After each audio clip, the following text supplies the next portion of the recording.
Na kuangazia mengine ni kwamba kiongozi wa chama cha Wiper Stephen Kalonzo Musyoka amesema kuwa watawashtaki wale wanaohusika na kuzua vurugu hasa katika mikutano ya upinzani. Haya yanajiri baada ya upinzani kusitisha kuzuru katika ofisi ya Douglas Kanja. Aidha, Kalonzo ametaka orodha ya vitambulisho vinavyopeanwa kutolewa ili kudhibiti na kuidhinisha zoezi hilo, akisema kuwa watamshinda Rais William Ruto. Na ukaumiza watoto na tear gas. Tukasema wewe sasa, wewe Kanja, tumewachana na wewe. Ngoja tushtaki hawa watu, tunawajua. Wale walikuwa nabeba tear gas, tunawajua, tunawapeleka kotini. Kwa hivyo tukasema hakuna. Naenda from here, we are going to visit now, write a letter to the registrar of persons. Yule mtu anapeana IDs, huyo tunaenda kumsalimia. Hiyo barua mwandikie in advance, tuende atuonyeshe orodha ni watu wangapi wamezaliwa Kenya miaka hii miwili amepatia ID. Ni wangapi wametoka nje ya Kenya ambao amewapatia ID.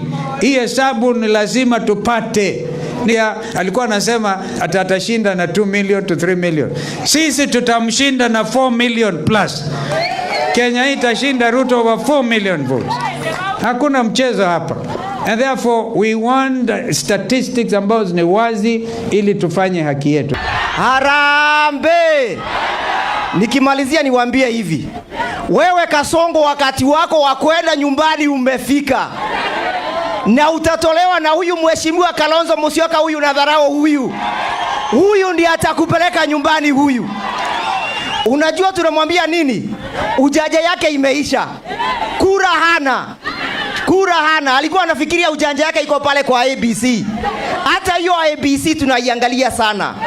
Na tunataka kuambia chairman wa ABC na commissioner yake.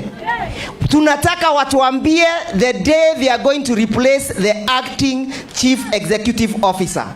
Ataambia ni siku gani anatangaza, ataambia interviews zinafanywa siku gani, kwa sababu sisi tuko tayari. Risasi yake ilikuwa moja tu ya ABC na tumeiangalia sana. Isimama na Kibaki, akasimama na Rigathi Gachagua. Sasa wakati wa kusimama na sisi kama watu wa mlima kusimama na Kalonzo Musyoka umefika.